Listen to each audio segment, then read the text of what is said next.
Hello बच्चों, this is question number 10 of exercise 12.3. The question says the area of an equilateral triangle ABC is 17,320.5 centimeter square. With each vertex of the triangle as center, a circle is drawn with radius equal to half the length of the side of the triangle. Find the area of the shaded region. Look at the diagram. देखिए यहाँ पे ABC एक triangle दिया है और ये triangle कैसा है, तो ये ट्राइंगल है इक्विलेटरल ट्राइंगल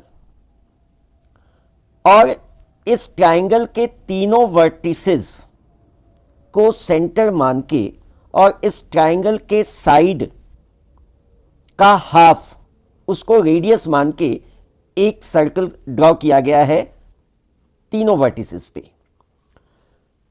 सो ऑब्वियसली ये सर्कल्स जो ड्रॉ किए गए हैं तो इन्होंने मोस्ट ऑफ द पार्ट को कवर किया है इस ट्राइंगल के, but a very little part of this triangle is uncovered by these circles. Now we are asked to find the area of that uncovered region which is, जिसको कि shaded करके यहां दिखाया गया है और हमें इसी शेडेड रीजन का एरिया फाइंड करना है. अब देखो बहुत आसान है, ये बहुत सिंपल है. इस ट्राइंगल का एरिया आपको दिया हुआ है. ये आप देख सकते हैं कि यहां पे ये जो रीजन है दिस वन, आप देख सकते हैं ये एक सेक्टर है और क्योंकि तीनों ही सेक्टर्स का रेडियस और सेंट्रल एंगल इक्वल है तो ऑब्वियसली तीनों सेक्टर्स का एरिया भी इक्वल होगा. तो यदि इस ट्राइंगल के एरिया में से हम तीनों सेक्टर्स के एरिया को सब्ट्रैक्ट कर दें then we can find the area of this shaded region. But the problem is we are not given the side of this triangle, neither हमें इस ट्राइंगल का एंगल बताया गया है जिसको हम सेंट्रल एंगल के तौर पे यूज करेंगे to obtain the area of sector. तो सबसे पहले हमें इस ट्राइंगल का साइड फाइंड करना है और अगर सेंट्रल एंगल की बात है तो देखो इसमें क्लियरली मेंशन है कि ये इक्विलेटरल ट्राइंगल है और पिछले वीडियोस में भी मैं बता चुका हूं कि इक्विलेटरल ट्राइंगल का प्रत्येक एंगल 60 डिग्री का होता है, क्योंकि एज आई टोल्ड यू कि किसी भी इक्विलेटरल ट्राइंगल के तीनों साइड्स भी इक्वल होते हैं और तीनों एंगल्स भी इक्वल होते हैं. और अगर तीनों एंगल्स इक्वल होंगे और किसी भी ट्राइंगल के तीन एंगल्स का सम 180 होता है तो ऑब्वियसली अगर आप 180 को 3 से डिवाइड करेंगे तो each angle will measure 60 degree. So चलो 60 डिग्री इसका हमें सेंट्रल एंगल तो पता चल गया, but how can we find the radius of these sectors, और उसके लिए हमें सबसे पहले इस ट्राइंगल का साइड पता करना होगा. तो to find the side of triangle मैं आपको एक चीज रिकॉल कराऊं कि ये इक्विलेटरल ट्राइंगल है और इक्विलेटरल ट्राइंगल का एरिया निकालने के लिए एक स्पेशल फॉर्मूला है. वो फॉर्मूला आप सब जानते हैं तो हम वहीं से शुरुआत करते हैं. Area of triangle ABC is equal to 17320.5 centimetre square. और क्योंकि ये इक्विलेटरल ट्राइंगल है तो आप जानते हैं कि यहाँ पे इक्विलेटरल ट्राइंगल के एरिया का फॉर्मूला से अगर इसको हम सब्स्टिट्यूट करें तो it will be √3/4 into side square is equal to 17320.5. So side square is equal to 17320.5 into 4 upon √3. क्योंकि हमें साइड निकालना है तो इसलिए हमने साइड को एक तरफ रखा और बाकी सबको दूसरी तरफ ले गए. अब देखो इस क्वेश्चन के सॉल्यूशन का जो पिवोटल पॉइंट है, जो टर्निंग पॉइंट है, सबसे मेन पॉइंट है वो ये है, ये √3 की वैल्यू. आप यहां देख सकते हैं कि ये √3 की जो इसकी वैल्यू दी गई है, यूजुअली हम क्या करते हैं √3 की वैल्यू या तो 1.73 लेते हैं या 1.732 लेते हैं या कभी कभी 1.7 भी लेते हैं एज डायरेक्टेड और instructed in the question. But यहां पे ये बात हमें खास करके ध्यान रखनी है कि जो √3 की वैल्यू है, जो दिया गया है, जो गिवन है, वही वैल्यू हमें लगानी है. अगर आप ये √3 की वैल्यू यहां नहीं लगाएंगे और अगर नॉर्मली जैसे हम 1.73 या 1.732 लगाते हैं और अगर वो वैल्यू हम लगाएं तो ये क्वेश्चन बहुत ज़्यादा कॉम्प्लिकेटेड हो जाएगा और it's almost impossible to solve this question in a given time.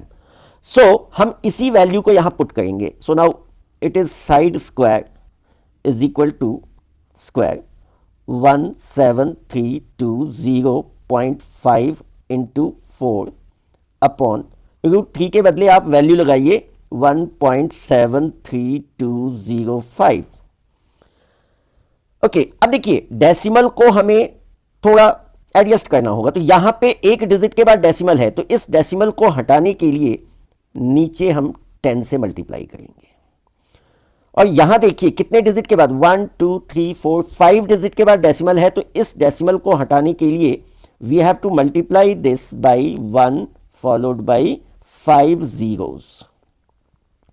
अब देखिए यहां पे भी 173205 है, यहां पे भी 173205 है, they will be cancelled, 1 0 is cancelled by 1 0, so side square is equal to 40,000, side is equal to under root 40,000, which is equal to 200. Therefore radius of circle, हमें बताया गया है कि इस ट्राइंगल के साइड का हाफ यानी 200 का half, so it is 100 centimetre. अब हम निकालेंगे एरिया ऑफ सेक्टर।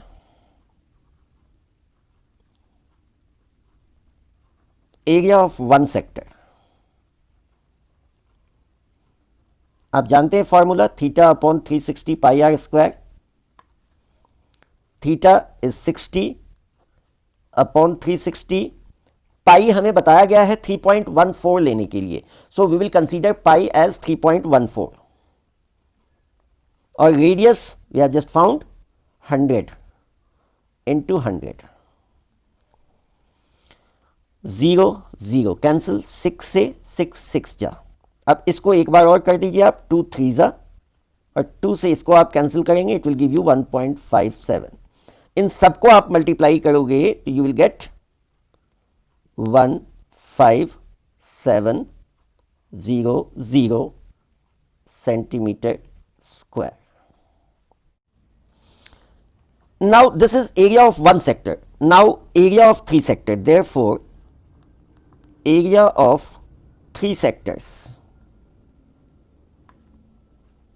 simply आप इसको 3 से मल्टीप्लाई कर दीजिए, 3 multiply 15700 upon 3, this will be cancelled, so it is 15700 centimetre square. तो इस तरीके से हमने तीनों सेक्टर्स का एरिया फाइंड कर लिया। अब हमें सिंपली क्या करना है कि इस ट्राइंगल के एरिया में से इन तीनों सेक्टर्स के एरिया को सब्ट्रैक्ट कर देना है। तो उसके लिए हम क्या करेंगे, देखिए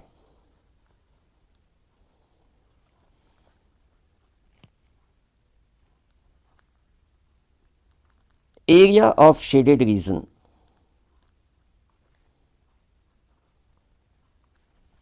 is equal to area triangle O A B C minus area of 3 sectors. Area of triangle ABC हमें दिया हुआ है, कितना है, इट इज 17320.5 और एरिया ऑफ 3 सेक्टर्स अभी हमने निकाला है, इट इज 15700। आप इसमें से इसको माइनस करेंगे तो you will get 1620.5, that is 1620.5 centimetre square. This is the area of this shaded reason. Okay, thank you.